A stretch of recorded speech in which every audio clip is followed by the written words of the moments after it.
यीशु के नाम में आप सबकी सलामती हो।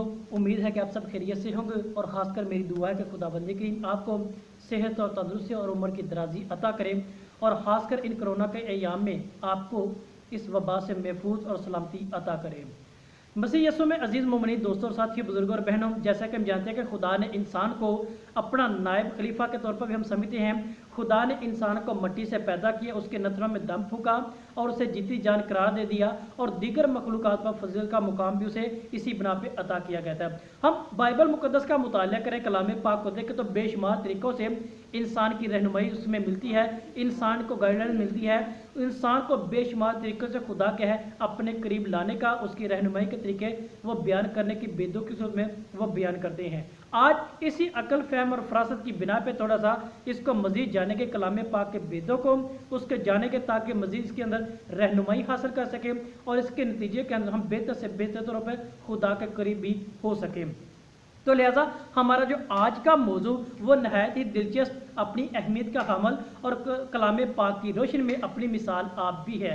हम कलाम पाक की रोशनी में इसको जानेंगे, पहचानेंगे वो किस तरह और क्यों कर और किस लिहाज से मेरी और आपकी रहनुमाई भी करता है। लिहाजा हमारा जो आज का मौजू वह कि एशिया में तजदीद शुदा कलीसिया और मोमिनीन की खिदमात है। ये अपनी मिसाल आप भी है और मेरी और आपकी बेहतरीन तरीके से रहनुमाई भी करता है और ये कलाम पाक की रोशनी में बेहतर अंदाज में हमें एक सबक भी और बेहतर तरीके से ज़िंदगी गुजारने के असूल ज़वाबत भी वो फराहम करता है।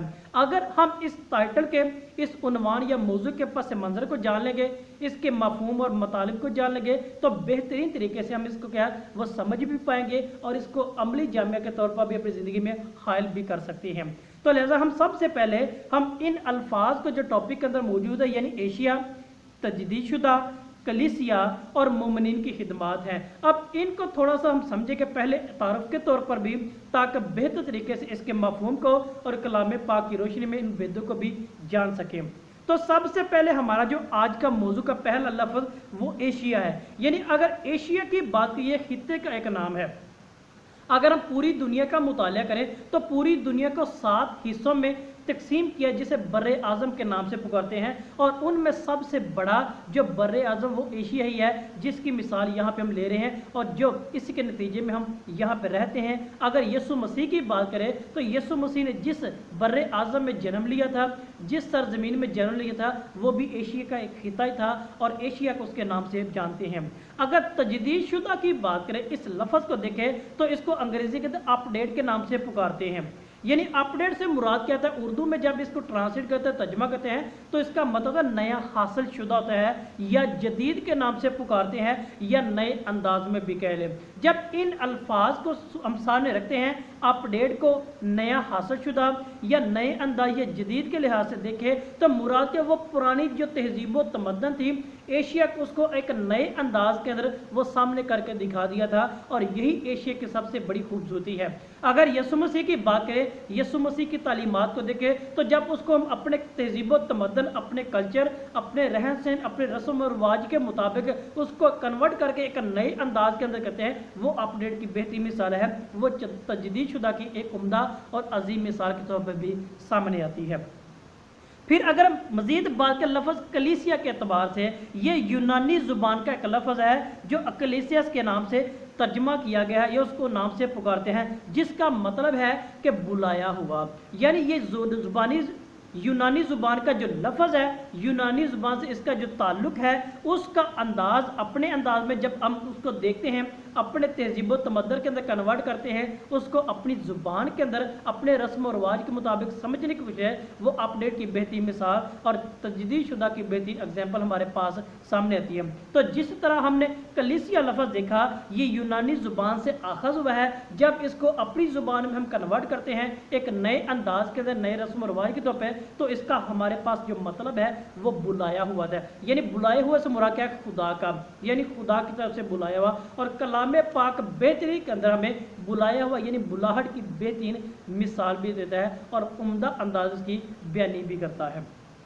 अब यहाँ पे बात है कलीसिया के तबार से, यानी मुराद बुलाए हुए से क्या आता है कि वो खास लोगों का ग्रोह या तबका कह लें या जमात कह लें, जो नए सिरे से पैदा होती है, मुराद यानी कि वो लोग हैं जिन्होंने अपने मुंह से खुदावंद यीशु मसीह को कबूल किया है, उसका इकरार किया है, उस पर ईमान लेके आए हैं और यीशु मसीह मुर्दों में से जी उठा है। ये इसकी बेहतरीन मिसाल है और यही एक कलीसिया की उम्दा मिसाल भी आती है। अगर यही बात हम कलाम पाक की रोशनी में देखें तो मुकद्दस पौलुस रसूल का हाथ रोमियो के नाम उसका 10वां बाब और उसकी 9वीं आयत से जब इस चीज़ का मुतालिया करते हैं, इस चीज़ को मज़ीद समझने की कोशिश करते हैं या इसके सियाको सबाक को, बैकग्राउंड को समझते हैं, तो कलाम पाक बेहतरीन तरीके से मेरी और आपकी रहनुमाई भी करता है। यानी मुकद्दस पौलुस रसूल का खत रोमियो के नाम उसका 10वां बाब और उसकी 9वीं आयत से, यानी ये ईमान का वो कलमा है जिसकी हम मनादी करते हैं कि अगर तू अपने मुंह से इकरार करे कि यीशु खुदामंद है और अपने दिल से ईमान लाए कि यीशु खुदा ने उसे मुर्दों में से जिंदा किया, तो तू निजात पाएगा। क्योंकि सदाकत के लिए दिल से ईमान रखा जाता है और निजात के लिए मुंह से इकरार किया जाता है।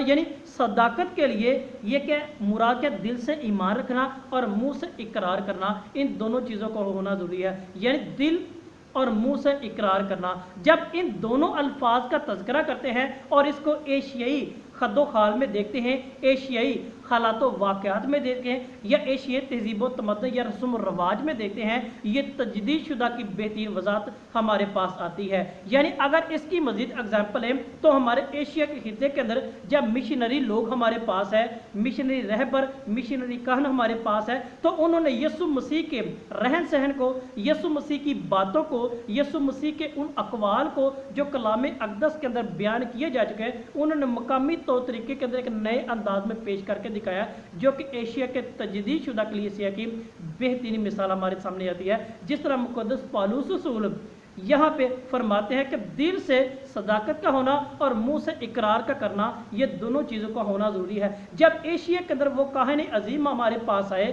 उन काहिनों ने यीशु मसीह का वो मुजस्सम करदा सब कुछ हमें दिखाया, एक नए सिरे से बताया, तो दिल से उन सच्चाई के साथ यीशु को कबूल भी किया और मुंह से इस बात का इकरार भी किया, जो कि एशिया का तजदीद शुदा या नए अंदाज की बेहतरीन हमारे पास वजाहत भी आती है। अब अगर मजीद लफ्ज़ मोमिनीन की बात है, मोमिनीन लफ्ज़ मोमन की है, यानी मोमन जिसे हम ईमानदार कहते हैं, मोमन जिसे ईमान वाला कहते हैं, मोमन ये जिसने खुदावंद यीशु मसीह को अपना निजात दहिंदा कबूल कर लिया, जिसने अपने मुंह से इकरार कर लिया, दिल यानी सदाकत से उसको ईमान के तौर पर कबूल भी कर लिया और मुंह से इकरार करके भी इस चीज़ की वजाहत कर दी, जो कि एशिया के मोमिनीन की बेहतरीन मिसाल हमारे पास आती है तजदीद शुदा के एतबार से भी। फिर अगर मजीद बात के लफ्ज़ जो खिदमत है, यानी खिदमात, खिदमात लफ्ज़ खिदमत की जमा है, यानी मुराद के वो जो बिला मुआवजा की जाती है उसे खिदमत का नाम दिया जाता है। यानी वो काम, वो अमल जो बगैर मुआवजे के फ्री ऑफ कॉस्ट जो किया जाता है उसको खिदमत का नाम दिया जाता है। और एशिया के अंदर एशिया के लोगों ने यीशु मसीह को फ्री ऑफ कॉस्ट कबूल किया, एशिया के लोगों ने यीशु मसीह को बिला मुआवजा कबूल किया और यीशु मसीह के पैगाम को पूरी दुनिया के अंदर फैलाया।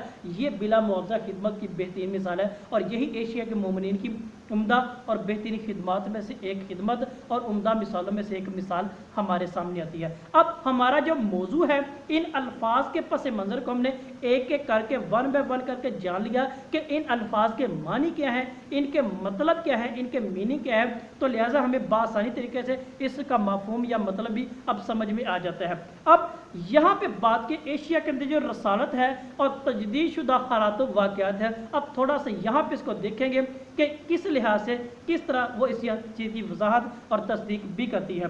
यानी जब इब्तिदाई कलीसिया की बात करते हैं, उसकी बुनियाद पर बात करते हैं, रसालत की बुनियाद पर बात करते हैं, तो हमारे पास 3 किस्म के अनासर वो अपनी मिसाल आ पाते हैं। उनमें सबसे पहले हमारे पास है बपतिस्मा आता है, दूसरा रसालती रूह कुदस आती है और तीसरा रूह की रहनुमाई आती है। इन तीनों चीज़ों का तज़किरा जब हम कलाम पाक की रोशनी में देते हैं, कलाम पाक की रोशनी में जब इसको मज़ीद समझने की कोशिश करते हैं तो कलाम पाक उम्दा और बेहतरीन अंदाज के अंदर हमें इब्तदाई कलीसिया की बुनियाद, रसालत की बुनियाद और इसकी तजदीद शुदा हालत को वो वाज़िह तरीके से बयान करता है। यानी रसालत को सबसे पहले देखें, रसालत एक बुलावा है जो कि कलाम पाक और बाइबल मुकद्दस की तरफ से मिलता है, ये किसी आम की तरफ से नहीं मिलता। रसालत क्या है? जो रसूल है। ये रसूल का मतलब वो बुलाया हुआ है जो खुदा की तरफ से होता है। यानी रसालत से मुराद क्या? बुलावा होता है, जिसे बुलाहट के नाम से पुकारते हैं। यानी बुलाहट क्या? ये खुदा की तरफ से होती है और वो खुदा के कलाम की तरफ से होती है, वो किसी और तरफ से नहीं होती। तो लिहाजा जो रसालत की बुनियाद है और इसकी तजदीद शुदा जो हालत है वो किस लिहाज से, अब इस चीज़ का मुताला मज़ीद करने की हम कोशिश भी करते हैं। जब नए अहदनामे का मुताला करते हैं, जब नए अहदनामे की रोशनी में रसालत की बैकग्राउंड को, रसालत के मतलब को या रसालत के मीनिंग को जानने की कोशिश करते हैं, तो बामुताबिक मत्ती रसूल अंजील उसका 10वां बाब और उसकी 5वीं आयत से हमें इस बात की बेहतरीन तरीके से वजाहत और तस्दीक भी होती दिखाई देती है। यानी मुकद्दस मत्ती की अंजील उसका 10वां बाब और उसकी 5वीं आयत से जब देखते हैं तो हिदायत रसालत हमें मिलती हैं। उन लिखा गया, उन 12 को यीशु ने भेजा और उन्हें हुक्म देकर कहा कि गैर कौमों की तरफ ना जाना और सामरियों के किसी शहर में दाखिल ना होना, बल्कि इसराइल के घराने की खोई हुई भेड़ों के पास जाना और चलते चलते ये मुनादी करना कि आसमान की बादशाही नज़दीक है। बीमारों को अच्छा करना, मुर्दों को जलाना, कोड़ियों को पाक साफ करना, बदरूहों को निकालना, मुफ्त तुमने पाया है, मुफ्त ही में तुमने देना है। ये क्या है? ये रसालत, रसालत की तजदीद शुदा शक्ल और रसालत की बुनियाद इस तरीके से वाज़ेह होती है। यीशु मसीह जब रसालत का हुक्म देते हैं, अपने रसूलों को भेजते हैं, अपने रसूलों का तकर्रुर करते हैं और उनकी बुनियाद उम्दा तरीके से बयान करते हैं। वो क्या है? आसमान की बादशाही नज़दीक है। यानी चलते चलते मुनादी करना और बताना कि आसमान की बादशाही नज़दीक है, बीमारों को अच्छा करना, ये तजदीद शुदा शक्ल एक बेहतरीन हमारे पास आती है। फिर मुर्दों को जलाना यानी मुर्दों को जिंदा करना, यह भी तजदीद शुदा शक्ल की बेहतरीन मिसाल जो कि एशिया के खित्ते की उम्दा मिसालों में से। कोड़ियों को पाक साफ करना, यह भी अजीम मिसाल। बदरूहों को निकालना, मुफ्त तुमने पाया, मुफ्त ही तुम देना, ये है इसका एहततामिया। देखे कि जो तुमने मुफ्त में पाया वही तुम मुफ्त में देना। यीशु मसीह ने बगैर मुआवजे के ये चीज़ें शागिर्दों को दी। यीशु मसीह ने बगैर मुआवजे के रसूलों का तकर्रुर किया। यीशु मसीह ने बगैर मुआवजे के उनको ये ताकत और अख्तियार बख्शा था। ये तजदीद शुदा कलीसिया की बेहतरीन वसाहत और बेहतरीन बुनियाद भी है। और यही चीज़ हम आज कलीसिया एशिया में देखें तो हमारे काहिनों ने, हमारे रहबरों ने यही मुफ्त में दिया था और यही इसकी बेहतरीन वजाहत हमारे पास आती भी है। अगर मजीद कलाम पाक की रोशनी में देखें तो मुकद्दस लूका की अंजील उसका 10वां बाब और उसकी पहली आयत से देखते हैं, जो 72 शागिर्दों का तकर्रुर होता है। यीशु मसीह उनको अख्तियार देते हैं, यीशु मसीह उनको मुनादी के लिए भेजते हैं, यीशु मसीह उनको हुक्म भी देते हैं। वो हुक्म क्या है? वो एशिया की तजदीद शुदा हालत और उसकी बुनियाद और कलीसिया की अहम शख्सियात में से, सूरत हाल में से एक ये भी है। यानी वो पहली आयत से लिखा कि इसके बाद खुदावंद ने 72 और मुकर्रर किए और उन्हें 2-2 करके हर शहर और गांव को अपने आगे भेजा जहां वो खुद जाने को था। और वो उनसे कहता था कि फसल तो बहुत है पर मजदूर थोड़े हैं, इसलिए फसल के मालिक की मिन्नत करो कि वो अपनी फसल काटने के लिए मजदूर भेज दे। जाओ, देखो मैं तुम्हें जैसे बर्रों में भेड़ों के दरमियान भेजता हूँ। ना बटवा ले जाओ, ना थैली, ना जूती, और ना राह में किसी को सलाम करो। जिस किसी घर में दाखिल हो पहले सलाम कहो कि इस घर को सलाम। अगर वो सलाम का फर्जंद वहाँ हो तो तुम्हारा सलाम उस पर ठहरेगा, वरना तुम पर लौट आएगा। और उसी घड़ी उसी घर में रहो और जो कुछ उनके पास हो खाओ और पियो, क्योंकि मजदूर अपनी मजदूरी का हकदार है। घर घर ना फिरो और जिस किसी शहर में दाखिल हो और जहाँ तुम्हें कबूल किया जाए तो जो कुछ तुम्हारे सामने रखा जाए खाओ और वहाँ के बीमारों को शिफा दो।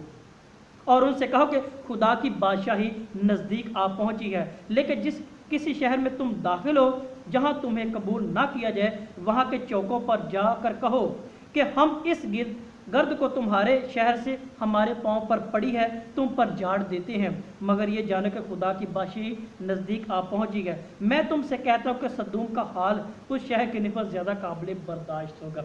अब इस हवाले की रोशनी में, कलाम अक़दस की इस रेफरेंस की रोशनी में देखें तो उसी जो मुकद्दस मत्ती के मुताबिक यीशु मसीह जो अदालती और रियासती और रसालत के बुनियादी जो बुनियाद कायम करने में वो मदद फराहम करता है, उनको ताकत बख्शते हैं, उनको अख्तियार देते हैं, बिल्कुल यही चीज़ क्या है एशिया के तजदीदशुदा कलीसिया की उम्दा मिसाल है, जो कि एशिया के अंदर हमारे रहबरों ने अपना सब कुछ क्या कलीसिया के लिए कुर्बान कर दिया, अपना सब कुछ लेन देन कलीसिया के अंदर फॉरवर्ड कर दिया, उनको अता कर दिया।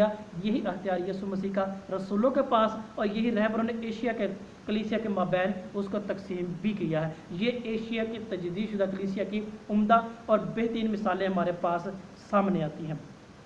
अब यहाँ पे हमारे पास इस रसालत में बुनियादी चीज़ जो खिदमत है, जो कि बिला मुआवजा, ये अपनी मिसाल आती है। यीशु मसीह के इन 72 शागिदों का मुकर्रर किया जाना, यीशु मसीह बामुताबिक मत्ती के इंजील के रसूलों का तकर्रर होना, उसके अंदर हमें जो बुनियादी चीज़ मिलती है वो खिदमत मिलती है और वो खिदमत का बिला मुआवजा है। और यही एशिया के तकर्रर की, एशिया की कलीसिया की तजदीदशुदा शक्ल और उसकी खिदमत की बेहतरीन वजाहत हमें मिलती है कि यीशु मसीह बज़ाते खुद एशियाई थे। यीशु मसीह ने एशिया की कलीसिया का तकर्रुर किया, यीशु मसीह ने रसालत का जो तकर्रुर था उसको किया, यीशु मसीह ने उसका तकर्रुर करके उन्हें अख्तियार और कुव्वत ताकत बख्शी और उन्हें खिदमत का असल मफ़हूम भी बता दिया जो कि बिला मुआवजा था। यही एशिया की तजदीदशुदा कलीसिया की और मोमिनीन की उम्दा मिसालें हमारे पास मिलती हैं। यानी मोमिनीन से मुराद है मोमिनीन रद्द किए हुए, बल्कि खुदा के चुने हुए लोग होते हैं और खुदा उन लोगों मुत्तहद करता है। और ये वेटिकन मजलिस दोम का ये फरमान है कि मोमिनीन हमेशा रद्द किए हुए हैं, बल्कि खुदा के चुने हुए भी हैं और खुदा उन लोगों को आपस में मुत्तहद भी करता है और मुत्तहद करने के लिए चाहता भी है। अब उन 72 शागिदों का मुताला करें, 12 रसूलों के तकर्रुर का मुताला करें तो हमें उनके माबैन यगानगत उल्फत, प्यार और मोहब्बत है और लोगों के रद्द किए हुए और खुदा के चुने हुए ये सारे अनासर उनके मिलते हैं। और ये वेटिकल मजलिस दोम का फरमान है और ये मोमिनीन की उम्दा मिसालों में से एक है और यही मोमिनीन की उम्दा खिदमत में से खिदमत एक ये भी है। यानी अगर एशिया के रसालत के अहम नकातों पर बात करें, उनके अहम पॉइंट्स पर बात करें तो सबसे पहले हमारे पास आता है कि यीशु मसीह का पैगाम तमाम कोलों में फैलाना है। यानी हर जगह चारों तरफ, चारों अतराफ के अंदर यीशु मसीह का पैगाम फैलाना है। अब यीशु मसीह जैसे 72 को 2-2 करके भेजते हैं और वो सारी दुनिया में वो फैल जाते हैं। वो 12 का तकर्रुर देखते हैं तो वो पूरी दुनिया के अंदर फैल जाते हैं, कोने कोने के अंदर जाकर यीशु मसीह की बिशारत की, यीशु मसीह की गवाही देते हैं कि यीशु मसीह मुर्दों में से जी उठा है। और यही हमारे जो रहबर मिशनरी जिनका नाम कहा जाता है, यही हमारे मिशनरियों ने किया और वो बिला मुआवजा किया और यीशु मसीह की मुनादी किया कि यीशु मसीह तीसरे दिन मुर्दों में से जी उठा है। और यही एशिया की तजदीदशुदा कलीसिया और उनकी खिदमत उम्दा तरीके से भी है। दूसरे नंबर पर हमारे पास है लोगों की ज़रूरियात को पूरा करना। अब जब हम मिशनरियों का मुताला करते हैं जो पसमानदा इलाकों के अंदर आकर एशिया के इलाकों के अंदर यीशु मसीह की मुनादी करते हैं, यीशु मसीह के पैगाम को फैलाते हैं, यीशु मसीह की रसालती कलीसिया की बिशारत देते हैं, तो उनके अंदर में क्या है कि यीशु मसीह का पैगाम क्या है कि उनकी बुनियादी ज़रूरियात को पूरा करना। अब यहाँ अगर मैं हाफिज़ाबाद की बात करूँ तो हाफिज़ाबाद के 1950 के अंदर रेवरेंड फादर स्तानिस्लास की अगर उम्दा मिसाल दे तो हमारे पास इसकी बेहतरीन मिसाल है। अब वो बेल्जियम से आए थे, उन्होंने हाफिज़ाबाद यानी पाकिस्तान के इलाका हाफिज़ाबाद के अंदर देखे तो उन्हें बशारती कलीसिया और यीशु मसीह के उस रसालती तकर्रुर और अख्तियार की तकवीत को लोगों के अंदर फराहम किया और वो लोगों की बुनियादी ज़रूरियात में से। अब उस फादर स्तानिस्लास की अजमत को, उसकी अजीम कारकर्दगी को देखें तो बिल्कुल वो रसूलों का तकर्रुर, एशिया की बुनियादी तजदीदशुदा कलीसिया और उसकी उम्दा खिदमत अपनी मिसाल आती हैं। और यही चीज़ देखें, उन्होंने लोगों को रहने के लिए घर भी फराहम किया, उन्होंने लोगों को माली मुआवजा भी दिया, उन्होंने लोगों को तालीम और तरबियत से भी आशना किया, उन्होंने लोगों को बुनियादी जो तकर्रुर था रसूलों का उसकी बुनियादी तालीमात भी दी हैं। यीशु मसीह का जो अहम पैगाम था वो भी दिया था, यीशु मसीह के पैगाम से वाकफियत भी दी। यानी ज़िंदगी के किसी भी मैदान की बात के वो मजहबी लिहाज से, तालीमी लिहाज से, मौशी लिहाज से, तो फादर स्तानिस्लास और उनके अलावा दीगर जितने भी रहबर हमारे जो मिशनरी थे दुनिया के अंदर आए, एशिया के खितों में कोने कोने में पैगाम पहुंचाया और उन्होंने क्या किया, एशिया के रसालत और हुक्म की बुनियाद रखते हुए लोगों की ज़रूरत को पूरा किया। और यही तजदीदशुदा कलीसिया की और मोमिनीन की उम्दा मिसाल, जो कि एशिया के खिते की अपनी मिसाल आप भी है।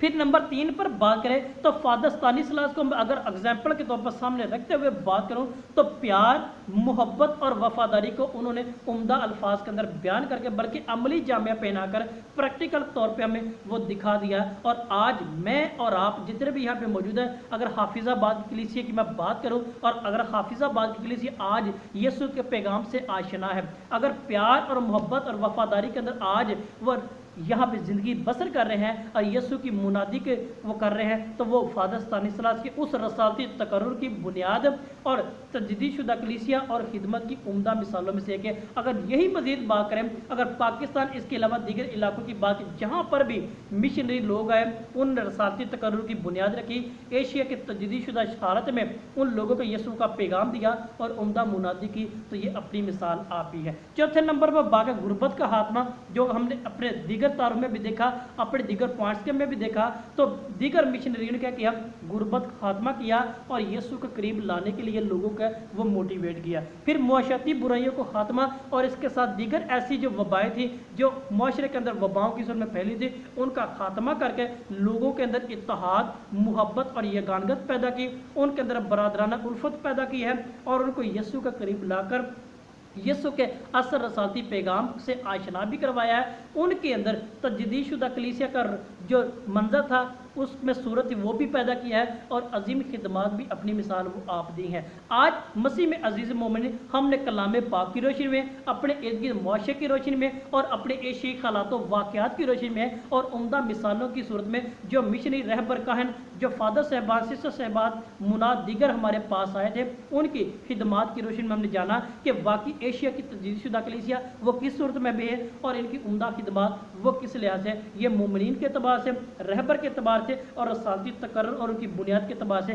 सब तफसील के सामने आज बेहतरीन अंदाज में और कलाम पाक की रोशनी में हमने जान लिया है। मसीह में अजीज़ मोमिनीन हमें आज ज़रूरत है, मसीह में अजीज़ मोमिनीन हमें आज इस बात पर गौर करने की ज़रूरत है कि क्या वो रसालती तकर्रुर जिसकी बुनियाद यीशु मसीह और हमारे रहबरों ने आकर हमें बताई है, क्या उस पर अमल हम कर रहे हैं या नहीं कर रहे। हमें कलाम पाक की रोशनी में उस पर अमल करने की, जो हमें कमी कुताहियाँ उसको दूर करके यीशु मसीह के करीब आकर उसकी बातों को, उसकी रहबरी को, उसकी खिदमात को हमें समझने की ज़रूरत है, ताकि एक तजदीदशुदा कलीसिया के तौर पर मोमिनीन की खिदमात उम्दा अंदाज के अंदर बयान करके आने वाली नस्लों के अंदर यीशु मसीह के रसालती तकर्रुर को, यीशु मसीह के रसालती बुनियाद को और उनकी खिदमात को अच्छे और ऐसे तरीके से हम फॉरवर्ड कर सके, उनको पहुँचा सके।